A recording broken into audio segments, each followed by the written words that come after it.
Hi, everyone. Thank y'all for joining us for our Beef Brunch News Update on Tuesday, July 11th. I'm going to go ahead and let Vince kick us off with our Central and Southern Region update.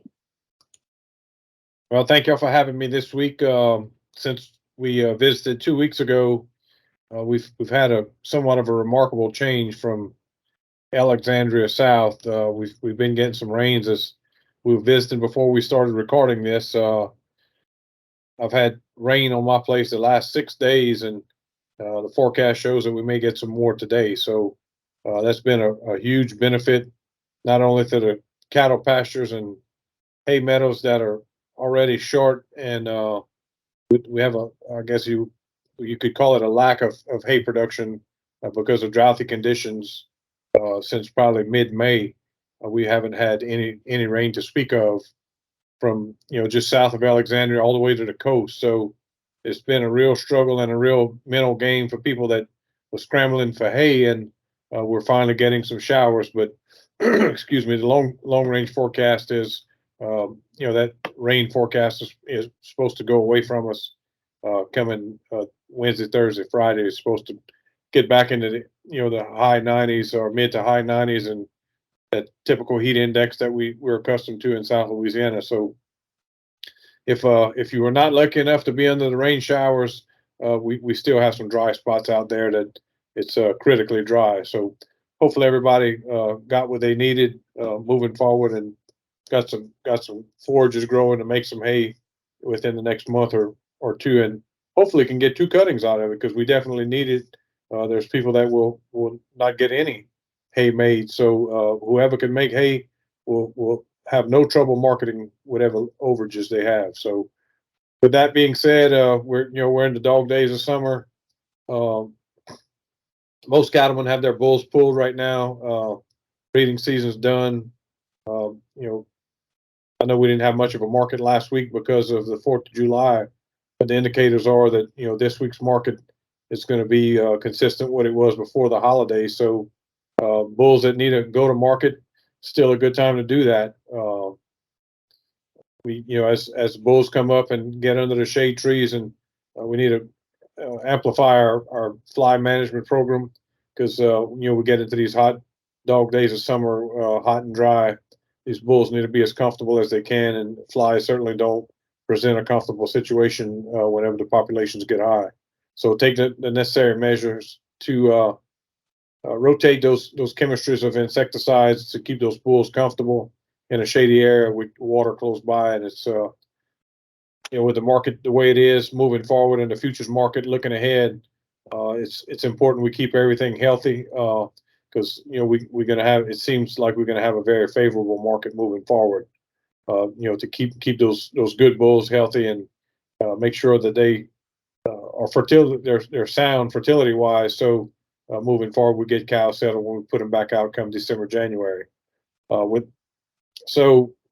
People have been fertilizing a little bit of hay ground, even some pasture ground. A lot of herbicide been going out here lately, cleaning up some of those late spring, early summer briars and broadleaves that often give us trouble in pastures. That naturally robs some of our nutrients, and that's been my suggestion to clients when they call in. It's do you want to feed the little bit of grass you have and the weeds, or take care of the weeds and then feed the grass? So we got to put a little bit of common sense forward as we move forward into the fall season. It's already we're approaching mid-July. We talked about ryegrass in the previous news update. Ryegrass indicators are that ryegrass is going to be a little more expensive than it has been in the past, and there may not be an inventory in some locations. So make sure that you state your needs to some of your retail dealers out there, because it's the shortcomings are that ryegrass may be short, and these dealers don't want to be caught with some overage of inventory, as they have in the past with increased prices and people uncertain about what they're going to do as far as their winter grazing forage management and how many acres they're going to plant. So they're just not going to carry that overage of inventory to suffice on a maybe. So they have cost involved with shipping and storage and that sort of thing. So make sure those intentions known to your local retail dealers. Um, Volume speaks words. If you can get a group of people together to buy in volume, I know down in Vermilion Parish they've done this for years. They'll buy a rail car or two and have a cost savings venue on that. Even bulk feed. There's a lot of growers talking about not planting any ryegrass and maybe going into the winter feeding season using liquid feeds and or bulk feeds to sustain their cattle. We have I'm going to say a considerably smaller number of a cattle herd moving forward. I think the trend was with the high input costs. We've seen a lot of these marginal cows in production and older cattle make their way to the sale barn. So I think people have concentrated on their younger cattle, and if you want to keep those fertile and in production, it may be a good time to start planning your winter feeding period, whether that's going to be with planting forages or a feed source of either liquid feed or dry feed. We do have some pretty large feed production in our producers in our area. In Opelousas, the PMG has been a large producer of mass amounts of feed by 18-wheeler loads, and people are picking it up there by bulk. So if you have a source of that nature where you can buy an economical feed that can sustain your cattle through the winter feeding period, maybe an option to look at. So with that being said, fly control is probably number one moving forward throughout the rest of the summer season into the fall. As we get into August and September, our fly populations are generally pretty high. So take the corrective measures or management to ensure that you have them either on an IGR type product through a mineral or back rubs are charged up or a lick tub. There's several different IGR lick tubs available on the market to provide some protection from flies and eliminate the aggravation. So that's about all I have right now. Hopefully we continue to get some rains over the next month or so, and it doesn't take, as droughty as we were, it doesn't take long for the amount of rain we did get to soak in and be utilized by our pastures. So hopefully we moving forward with a good source of forages into the fall season.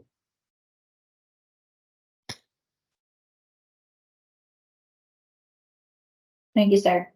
And since he just mentioned a couple of things, I'm going to feed off of that real fast. I know before I've shared fly control videos, but I'm going to go ahead and link those again. He also mentioned pulling the bulls off and bull management. We have a webinar on that from a year or two ago, but I've linked that webinar as well. Lee, I'll go ahead and turn it over to you for the Northwest region. Thank you, Ashley and Vince. Glad to be here today with you all. I hope you all had a good Independence Day, good 4th of July holiday. One of my favorite holidays. I like to eat, and the 4th of July is grilling prime time. And you know what? I think countrywide, I think we all kind of celebrate with beef. Visiting with a group last week and told them that us that produce cattle, that produce beef cattle in particular, share kind of a unique distinction. We're the protein of choice for many Americans, especially for special occasions such as the 4th of July. And boy, it's just peak grilling season. It's a good time. Cattle prices are. We went into the holiday in a very good place.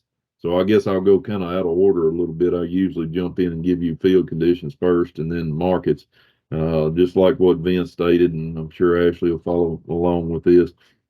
The markets have mostly been closed, the livestock auctions, that is, for the last week. So I don't have a market report for Louisiana sale barns. I think they're all shut down for the 4th of July. It's one of those holidays that these sale barns enjoy and are able to take some time off there. One of the few holidays they do get to take advantage of there. And so we don't have any market reports, but there is ancillary data. There's few sales depending on what day of the week they fall, as to when, during a holiday or when a holiday falls, that may have sold cattle last week, real early in the week or real late in the week. And the ancillary data points towards a pretty strong market going into this first full week back. We experienced somewhat of a dip, especially in futures. I believe there was some profit taking and that has I think we've kind of recovered from that. Corn continues to kind of ebb and flow a little bit. The price does. There's a lot of uncertainty and a lot of big jumps in the corn market right now, which makes some folks nervous. By and large, it's falling off a little bit, which we hate that for the folks that our friends and neighbors grow corn. Of course, we want them to make a good bit of money and everything, but we sure could stand to see some moderation in feed costs when it comes to the cattle side of things. And I think we've seen that. I just looking forward to this week. I've heard rumors about fairly large runs at a lot of regional livestock auctions, a lot of cattle continuing to make their way into town. Talked to a number of producers who going to try for some early morning catches on some cattle to try to get some calves gone. Kind of working into these spring born calves now, so to speak. We're seeing a few of those early spring, really winter type born cattle start making their way to town. Some a little prematurely, but the prices are so doggone good, folks, that it's hard to not capitalize on them, not strike while the iron's hot, so to speak. Also, I'll continue to say this. I've said it the last couple of times during my market reports. Just the information I've seen on replacement cow costs. I think they continue to be a deal depending on type and quality, of course, and venue.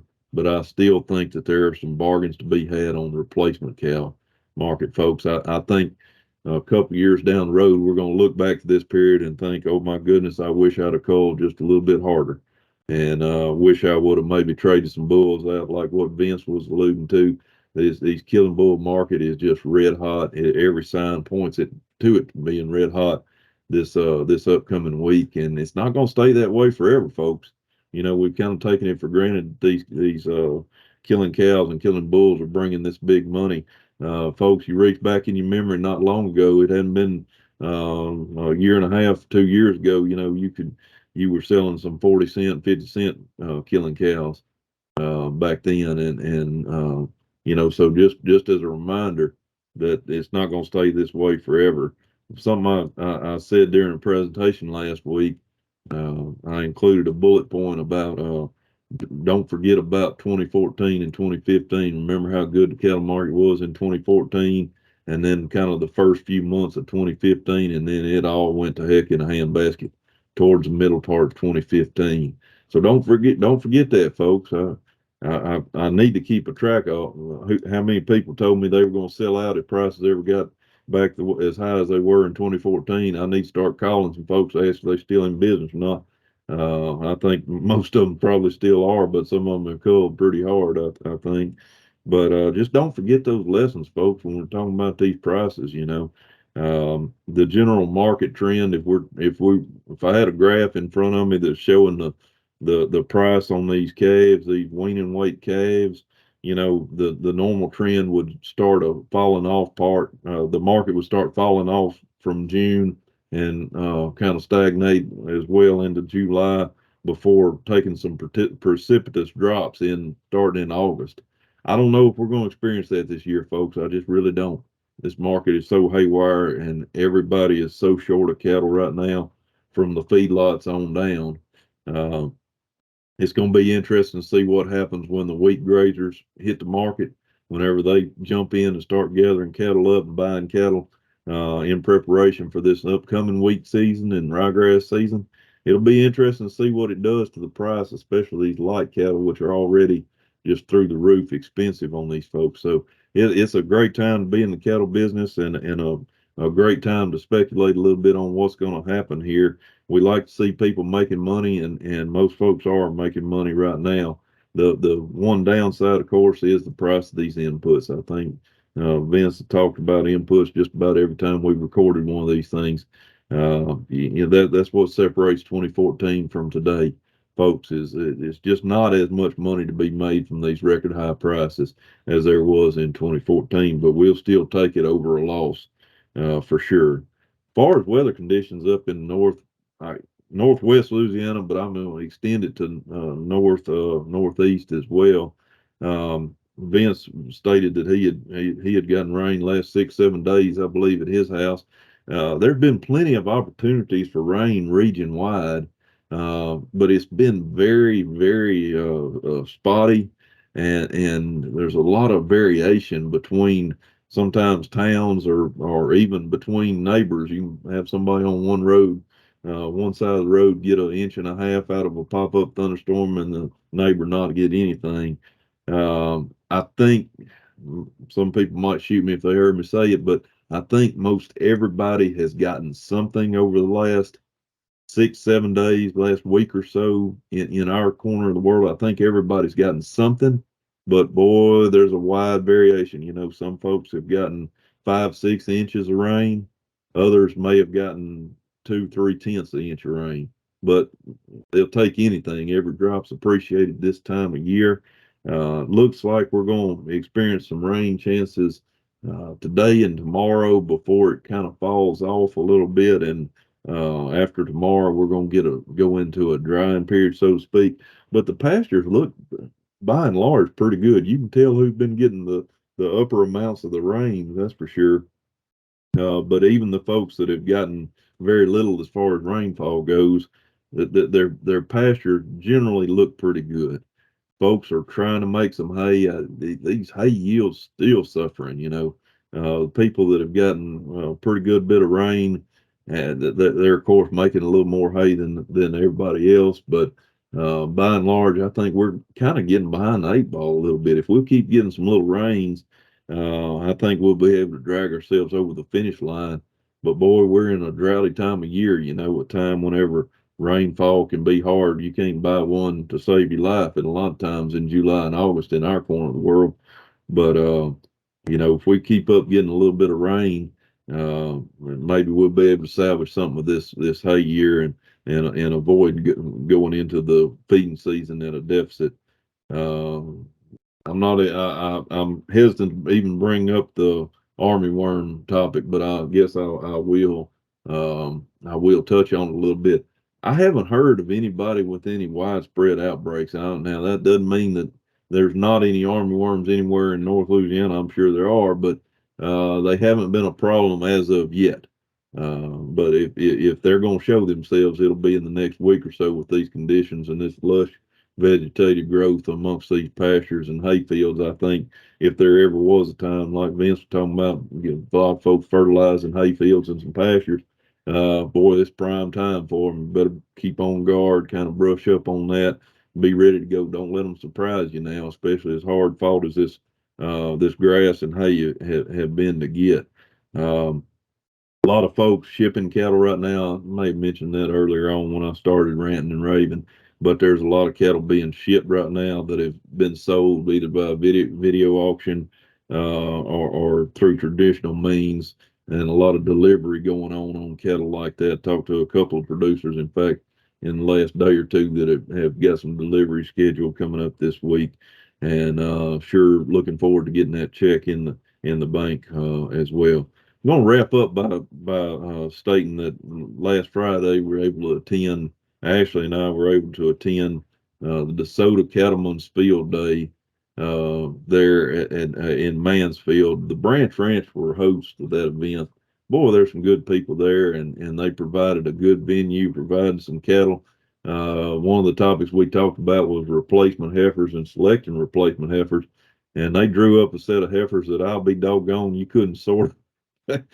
There were no dogs or flicks in the bunch. They were all good quality replacement cattle, and it sure made Ashley and my job of talking, sorting those heifers pretty difficult. But it was good to look at some good cattle. Got to visit with a lot of old friends, people we know from over on the western side of the state, and it was a good time. I want to say kudos to the Soda Cattlemen's Association.